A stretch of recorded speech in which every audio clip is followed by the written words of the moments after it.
Bonjour, c'est Chloé et vous écoutez le nouvel épisode de votre podcast d'écriture, Quelques lignes. Aujourd'hui, on va parler d'un sujet que je connais bien, et même très bien d'ailleurs, c'est celui de l'auto-édition.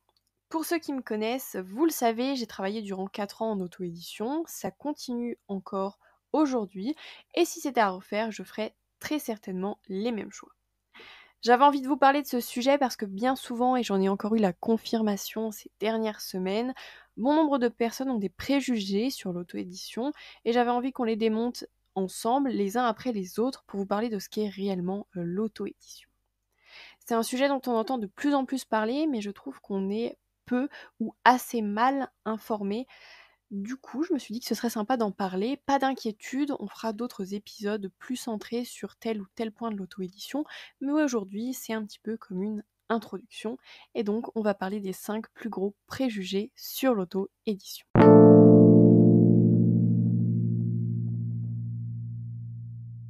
Alors bien sûr, et comme j'aime le faire, avant d'entrer dans le vif du sujet, on va parler un petit peu de l'auto-édition, et notamment qu'est-ce que l'auto-édition ?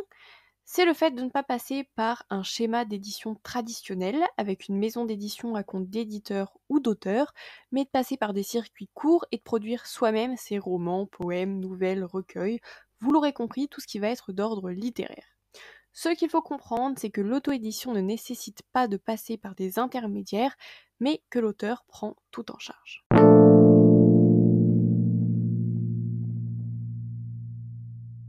L'un des premiers préjugés sur l'auto-édition, c'est celui qui indique qu'elle a mauvaise réputation.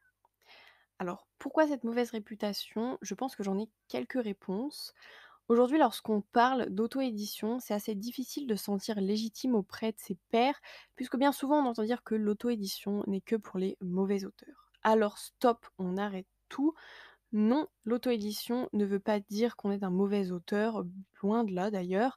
Saviez-vous que les auteurs auto-édités sont également appelés les auteurs indépendants, tout simplement parce qu'ils ont fait le choix d'être libres et de ne pas dépendre d'un groupe d'éditeurs. L'auto-édition, ça a très longtemps été vu comme quelque chose de noir, d'un petit peu sombre et barbare, un processus qui n'est pas forcément bon, où on travaille seul dans son coin, sans faire appel à des professionnels. Et d'ailleurs, pour bon nombre de personnes, que ce soit peut être vos proches, des auteurs ou même des lecteurs, l'édition traditionnelle est celle qui réside comme étant le Saint Graal et la seule possibilité pour un auteur d'être légitime dans le monde de l'édition. En fait, je pense surtout que cela vient du fait que l'édition traditionnelle, autrement dit les maisons d'édition, sont bien souvent sacralisées. C'est quelque chose de très sacré auquel on a vraiment du mal à toucher en France. Et selon moi, ça vient du fait qu'on a du mal avec la réussite individuelle et qu'il faut forcément qu'il y ait un groupe qui puisse permettre la réussite d'autrui. Du coup, c'est quelque chose sur lequel je me suis beaucoup penchée durant longtemps et je me suis rendu compte que pour beaucoup, on a ce ressenti avant de commencer, d'une part que beaucoup d'auteurs voient l'édition un peu comme la bête noire de l'édition, ou que je peux vous assurer que personnellement, ça a été une des expériences les plus bénéfiques de ma vie, mais beaucoup voient ça comme quelque chose d'assez inférieur par rapport à d'autres méthodes. Bon, soit. Mais du coup, il est vrai que pour beaucoup, l'auto-édition, ça a mauvaise réputation, mais je pense que c'est une image que l'on se fait. Et avec le temps, c'est en train de se déconstruire, je trouve, depuis, allez, peut-être 2 ans, 5 tout au plus, mais je pense qu'il y a encore beaucoup de chemin à faire pour que l'auto-édition ne soit plus vue comme quelque chose de réellement mauvais. Surtout que l'auto-édition a beaucoup changé, beaucoup bougé, d'une part parce qu'il y a de nouvelles plateformes, de nouveaux enjeux, et aussi parce qu'elle est de plus en plus présente. Les auteurs auto-édités ont une place de plus en plus majeure sur le marché du livre. Somme toute, si l'auto-édition a pu avoir une réputation assez mauvaise dans le passé, je pense que ça va s'arranger avec le temps. Et d'ailleurs, il faudrait peut-être que l'auto-édition soit perçue comme une chance et non une fatalité.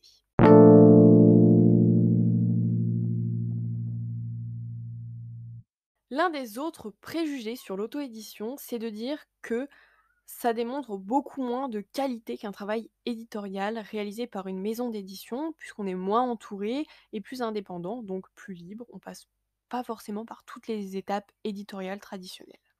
Alors, il est vrai que certains auteurs font le choix de ne pas passer par toutes les étapes de la réalisation éditoriale classique. en ne passant pas par le biais de professionnels comme des graphistes, des imprimeurs, des correcteurs, des bêta-lecteurs et j'en passe. Je suis persuadée que j'en oublie dans la liste, j'en suis désolée. Mais lorsqu'un auteur fait le choix d'être indépendant, ça ne veut pas forcément dire qu'il va renoncer à toutes ces personnes qui l'épaulent, seulement il va faire des choix très différents. Par exemple, un auteur indépendant peut faire le choix de faire appel à un correcteur professionnel ou encore un graphiste diplômé. On peut tout à fait endosser différentes casquettes, être auteur, éditeur, graphiste, etc. ou faire le choix de passer par des intermédiaires. Ce n'est pas parce qu'on n'est pas dans un schéma classique qu'on ne peut pas reprendre certaines caractéristiques. D'ailleurs, je pense qu'un auteur n'est même pas à même de pouvoir mener toutes ses missions seul et je pense que lorsqu'il y a un vrai souci de professionnalisme, quand on sort un roman auto-édité, comme tout auteur, on va chercher à ce que tout soit parfait dans le moindre détail et donc on va aller chercher là où sont les professionnels. Et aujourd'hui, c'est d'autant plus facile qu'avec internet, on peut trouver des graphistes, des correcteurs, des bêta-lecteurs qui sont diplômés et qui sont en freelance. Donc c'est de plus en plus facile de travailler avec des professionnels sans avoir à passer par un recours classique. D'ailleurs, l'avantage des auteurs indépendants, c'est de pouvoir tout choisir de A à Z, puisque par exemple, lorsque vous suivez un parcours d'édition classique, vous n'avez pas le dernier mot sur la couverture ou encore le titre qui peut être modifié lors de la publication. Or, en faisant le choix d'être indépendant, vous avez le dernier mot sur tout et vous faites vos propres choix. Ce qui démontre que réellement, il y a un vrai travail derrière l'auto-édition. Ce n'est pas juste, lancer son livre comme ça en pâture et attendre de voir. Il y a un vrai travail, une vraie qualité. Donc non, l'auto-édition n'est pas quelque chose de moindre par rapport à l'édition classique. Il y a vraiment tout un processus derrière. Donc c'est encore une fois un préjugé qui s'avère totalement faux.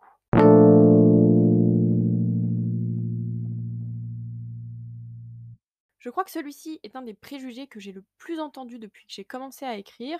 On répète énormément que les auteurs auto-édités sont ceux qui n'ont pas réussi à décrocher un contrat en maison d'édition classique, traditionnelle, et souvent on parle des maisons d'édition à compte d'éditeurs.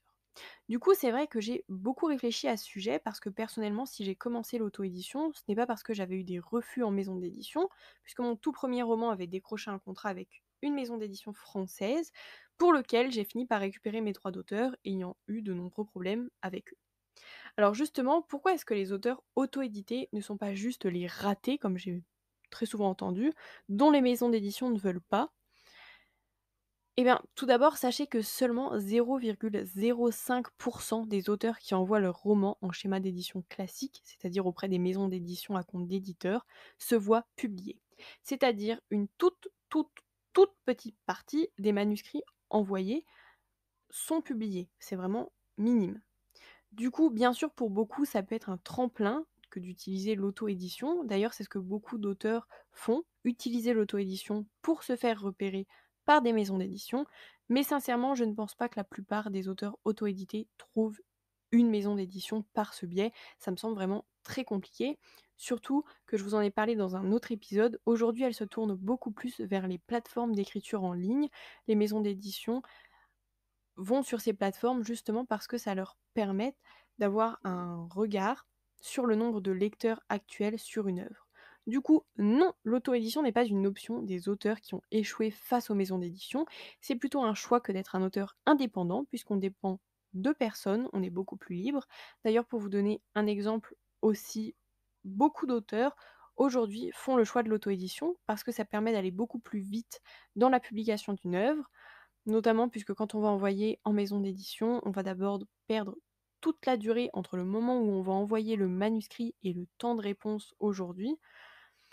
On dit qu'en France, on est de l'ordre de 6 à 1 an, tout dépend des maisons d'édition, mais du coup ça peut être très long et ça fait perdre de nombreux mois sur la publication. Il faut ensuite compter le travail éditorial si contrat il y a.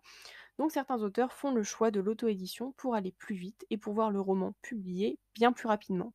Donc faire une généralité en disant que les auteurs auto-édités sont ceux qui n'ont pas réussi en maison d'édition est à nouveau un préjugé qui se révèle complètement faux.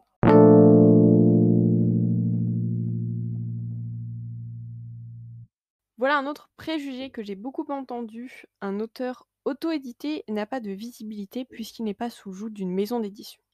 Alors c'est un préjugé qui peut s'avérer vrai, néanmoins, et parce que j'ai toujours beaucoup de choses à dire, Je dois avouer qu'être dans une maison d'édition au jour d'aujourd'hui ne veut pas dire que l'on obtiendra plus de visibilité, tout simplement parce que les auteurs, que ce soit en auto-édition ou en édition traditionnelle, sont de plus en plus nombreux.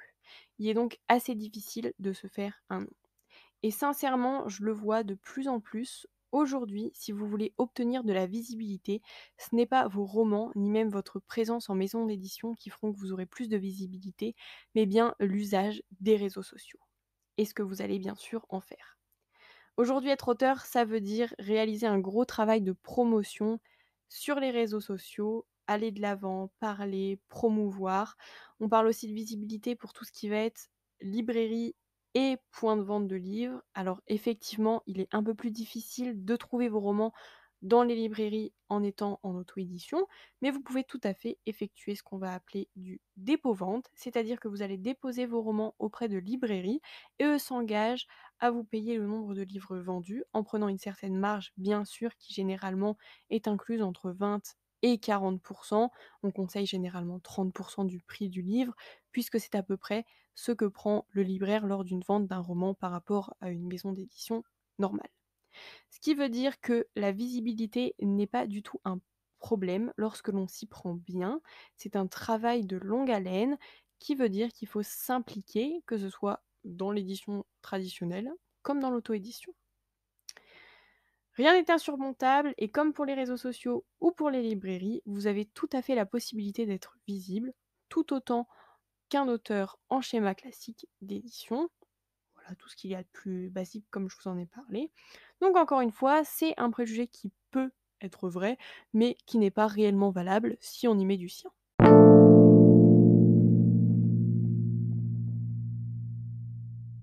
Et voilà, on arrive au dernier préjugé, mais pas des moindres, c'est celui qui indique que l'auto-édition coûte cher.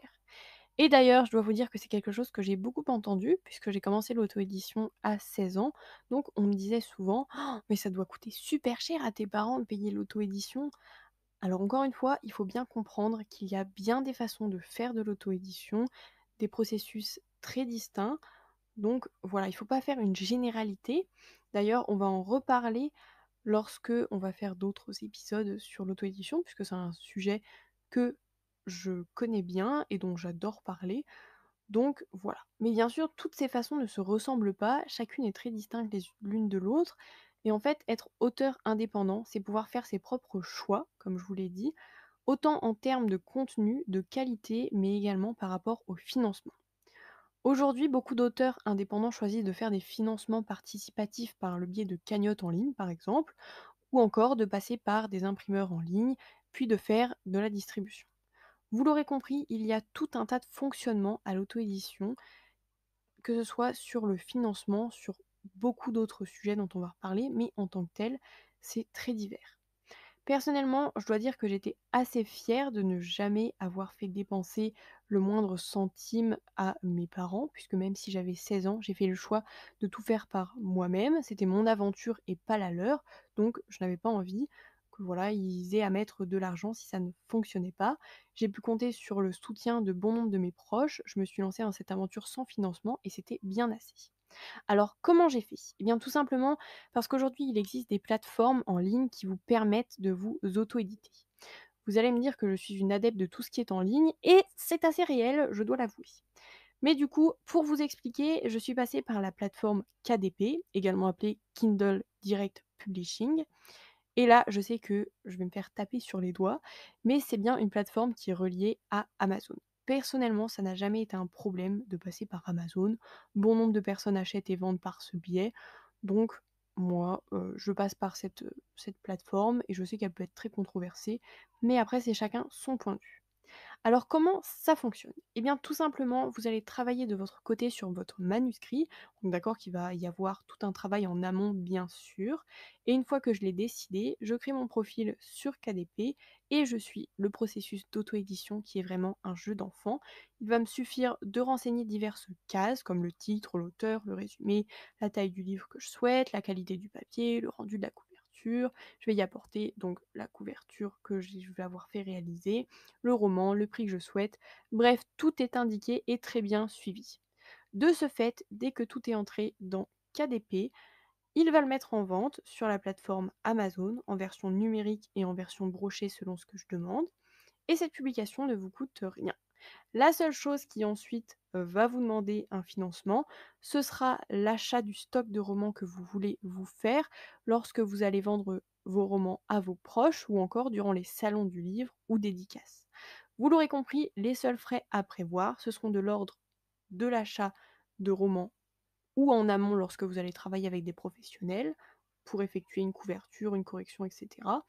Mais pour le reste, pour publier, vous n'avez aucun frais. Ce qui témoigne bien que l'auto-édition en tant que telle ne coûte pas plus cher que l'édition traditionnelle, puisque dès lors où vous voudrez vous faire un stock de livres, ça vous coûtera tout aussi cher, même plus cher d'ailleurs en édition traditionnelle, ce qui témoigne que ce n'est pas un préjugé fondé.